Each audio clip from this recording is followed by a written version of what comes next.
Listen, Mr. Barber. I tweeted something over the weekend. All right, pertaining to base. By the way, how you doing, Tiki? I'm good, man. I saw it.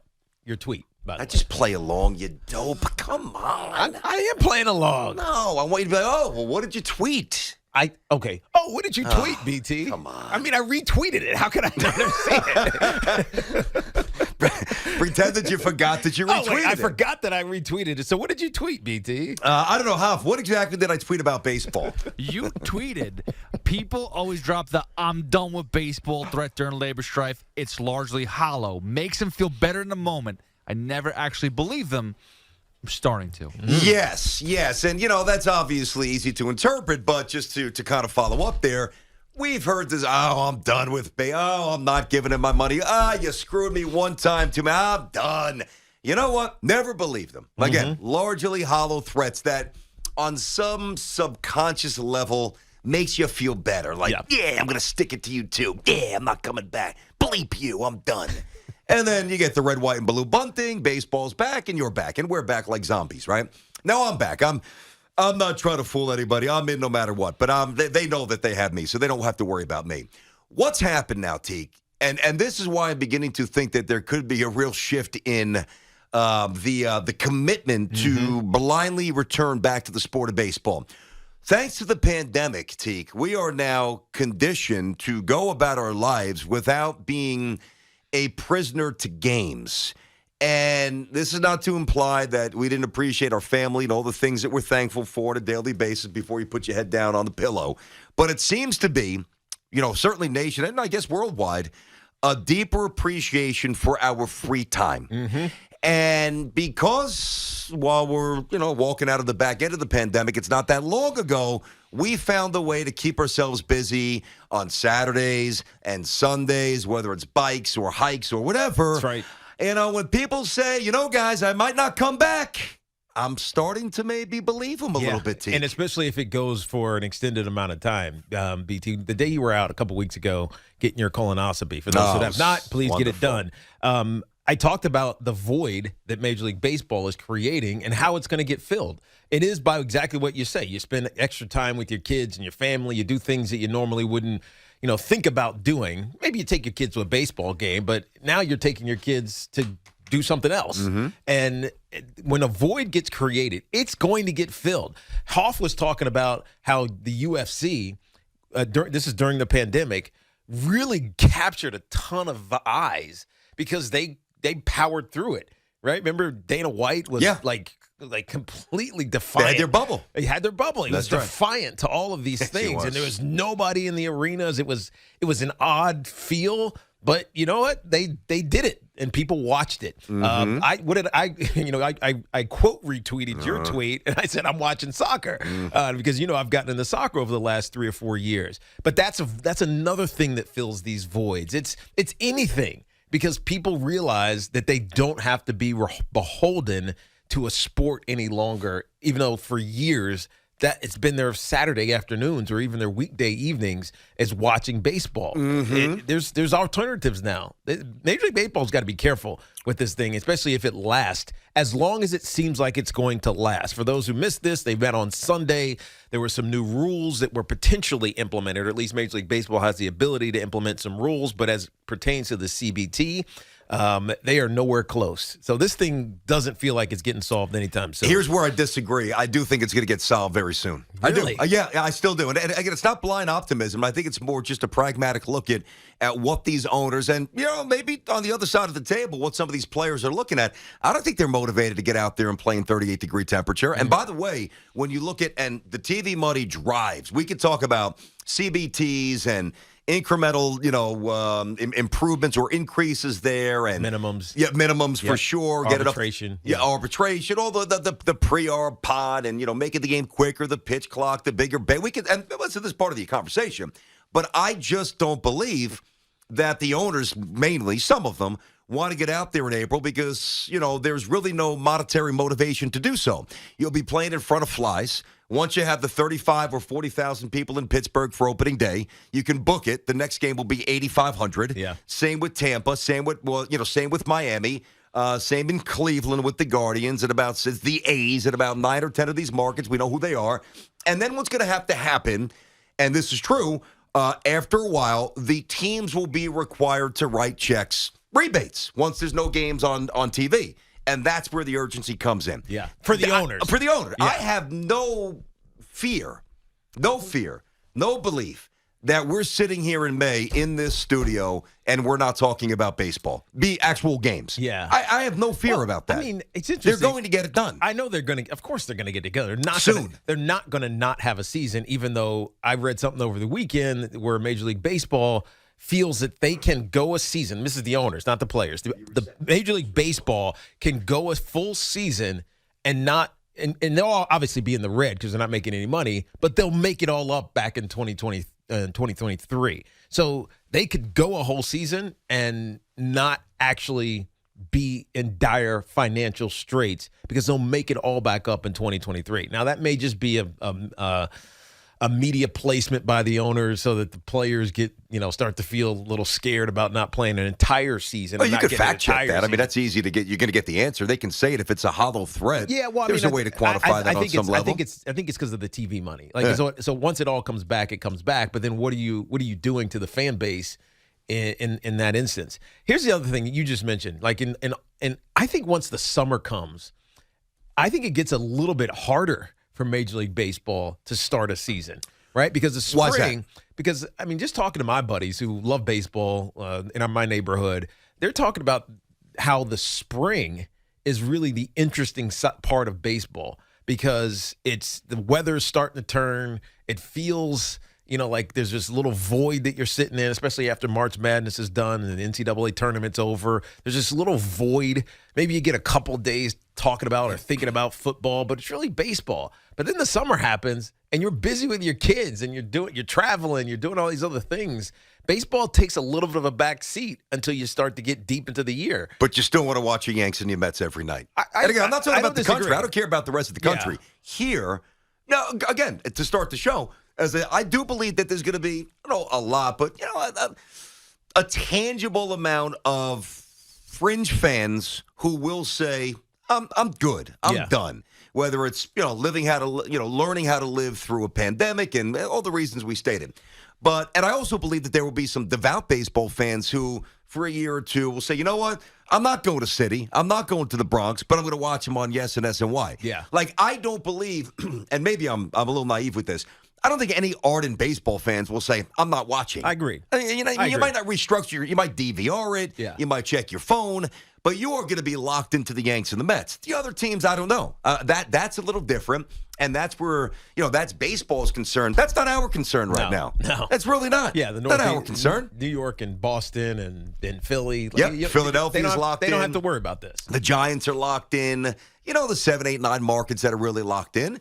The other markets, it is what it is. And nobody cares about the Pirates. It's not my job to care about the Pirates. It's not my job to care about the Guardians. So I don't care about the Pirates or the Guardians. I don't care. Here's the thing. Do you think that the owners care about the other owners in these smaller markets? So do you think that the Steinbrenners in this case or the Philadelphia Phillies or Steve Cohen, do they care about the welfare of the smaller markets? Because I remember a couple of weeks ago we talked about you mean like the overall health of the game? Yes, overall health, not their local health, not their localized or in this case even regionalized health of the game. Because the Northeast, we're going to be locked into baseball. That's a good question. But you get into the South and you get into the Midwest a little bit. Like those teams might struggle. I think they're angered actually. If you think about this again. Just from a pure business sense, I would think that the owners in the big market cities are saying, man, why do I have to subsidize these teams? Yeah, that's a good point. Your net worth is somewhat, matching mine. But spend it or get out. But without the health of the whole,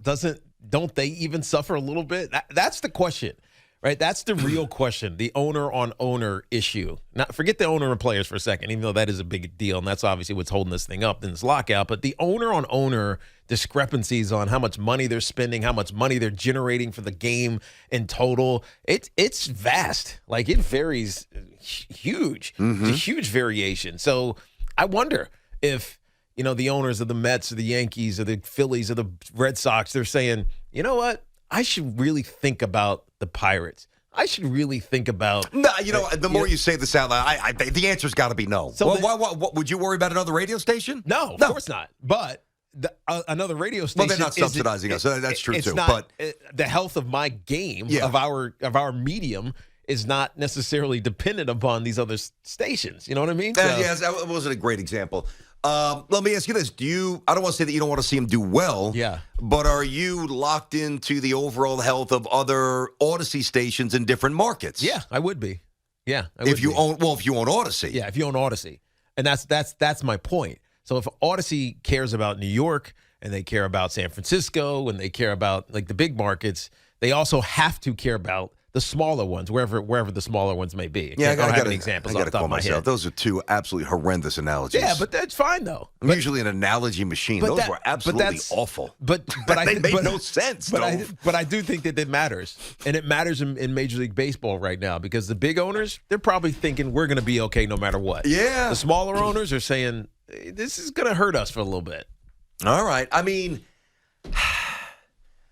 I think that there are legitimate things to worry about. And then I think there's a lot of energy that's being expended unnecessarily. And I believe right now, we'll get to these calls. Maybe I'm misreading the room here. I do believe, again, there's going to be a bunch of you who are not going to reach into your pocket. You're pissed off. Yep. The inflation rate. There's a lot of things going on. I get it. So maybe it's a little convenient to say, all right, baseball, you're not going to get my excess dollar here. Yep. Whereas if the economy was flourishing and things were a little bit different, maybe you'd be more inclined to do it. Maybe you kind of use it as an excuse. I don't know.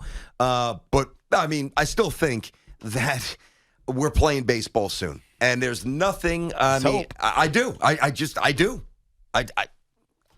And I don't think it's just blind optimism. You just have to listen to what's being said. Yeah. They're not that far apart. They're I not. make it seem like they're $376 million apart. You're $20 million apart. I mean, figure it out. And they will, which is why I'm not worried. Rich is in Franklin Square. He's on the Fan. What's up, Rich? How you doing today, buddy? Hey, first off, love the show. I got to tell you, I've been a season ticket holder since '07 with the Mets. They're still holding my money that I gave them in 2019 for the 2020 season. COVID wasn't their fault. You know, the tickets went up. I swallowed that. I just can't do it anymore. It's just ridiculous. Besides the cost and everything, like you said, they're $20 million apart. Yeah. I mean, Which sounds like nothing. Trying to make a living. It's nothing. And these guys don't want to play baseball for millions of dollars a year. Yeah, It's that's out right. of control. Richie, who's your team? I'm sorry. Richie, who's your team?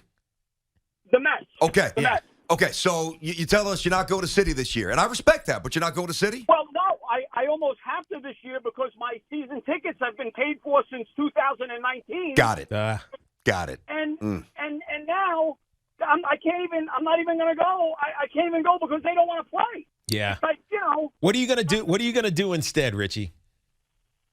I'm going to watch the games because I'm 58 years old. I love baseball. I love sports. I watch football, even with all the kneeling nonsense and whatever. I'm not getting political. I just love sports. I'll watch.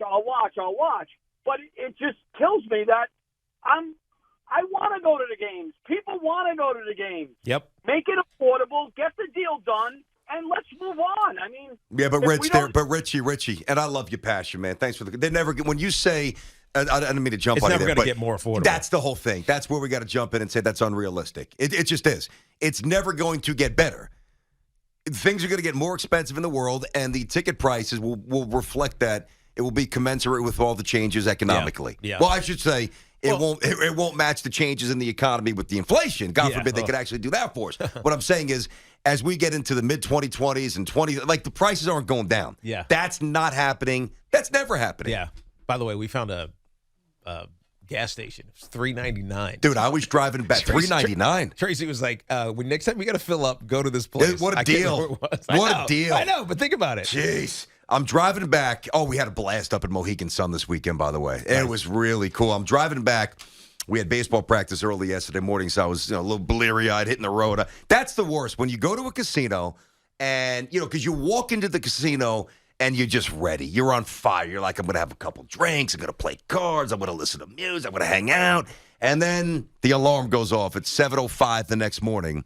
and you got to jump in your car to go and coach a bunch of maniacs who are 7 and 8 years old, and you're a little hungover, right? Yeah. But the worst part is leaving, because it's such a process. You got to get the car, then you got to go cash out the chips, you got to find the cashier, you got to find coffee. It's like a 40-minute maze, a labyrinth, just to get my sensibility back. And then, of course, I had to go, and I'm such an idiot. So I broke about even, and then I go, and I'm like, you know what? What time is it? 7:30. Maybe I could go play cards for now before I get back in the car. And I'm like, I don't know if I have time to go play cards. So Jen and I have this thing, because Jen's grandparents won a lot of money at slots a long time ago. So we always have this symbolic thing. We always go and play like Wheel of Fortune. Second wheel, I crank out and win $1.50. So instead of saying, all right, let me just grab the $1.50 and go home, I'm like, let me go for $10,000. And before I know it, the $1.50 is gone. Of course. And then I walked The out house the car. always wins, man. It was real. We met a lot of fans, had a good time with Gio and Keith, and FanDuel treated us well. And Jerry Cooney was there with former champ Larry Holmes and Michael Buffer. Gronk is out of his mind, dude. He is out of his mind. He is absolutely out of his mind in a good way.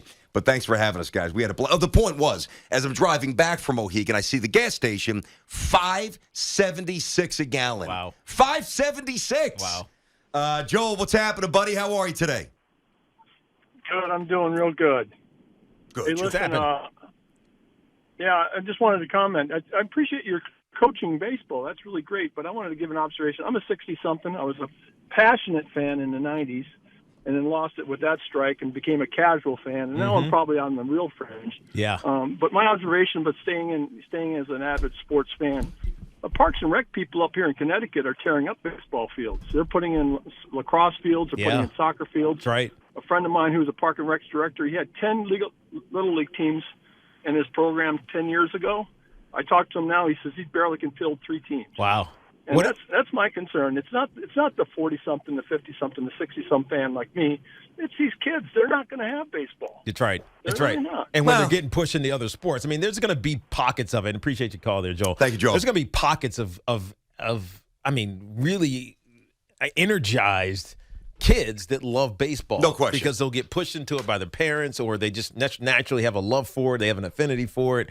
But the massive growth that I think you saw in this, like in the 70s and 80s, that's probably a thing of the past. Yeah, because there's so many options. Like we were just talking to Recco about these soccer leagues. Like they're having massive soccer explosions, some soccer travel soccer. I'm talking about for kids, not for the the grown-ups, but for kids. You see it in lacrosse. I was telling you, cheer. Like Brooklyn's doing cheer. I mean, that's not a cheap ticket either. Like there's so many options for kids to do different things these days. Baseball's at a very, like, it's at a crossroads in some regards. I got to challenge. Well, it's at a crossroads. I'm not going to challenge that, but I really do think it's where you live, dude. I mean, so Hoff, he had 2 practice. You're up in Eastchester, right? I remember playing against that. I forget the name of the team, but they had a really good team. I played on some team up in the Bronx back in the day, the Bronx Angels. We played against Eastchester. They were good.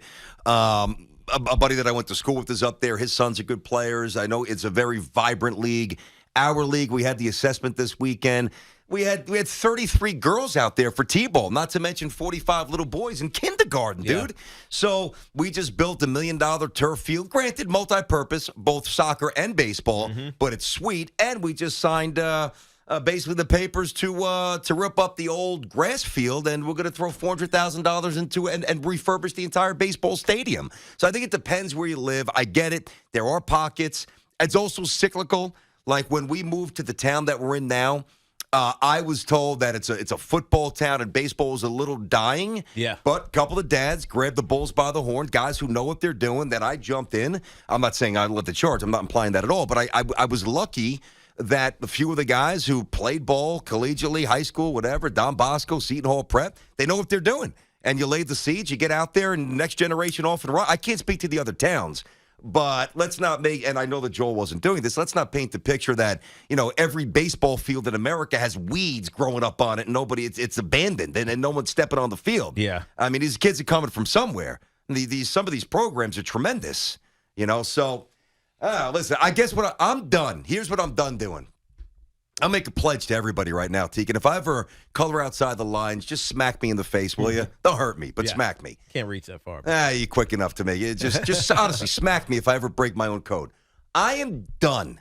I'm done trying to incentivize people to love the game. You don't love baseball? I don't care. I no longer care if you don't love baseball. And I'm not going to try to tell you why it's great. And I will listen to you when you say things need to change. I'm all ears for that.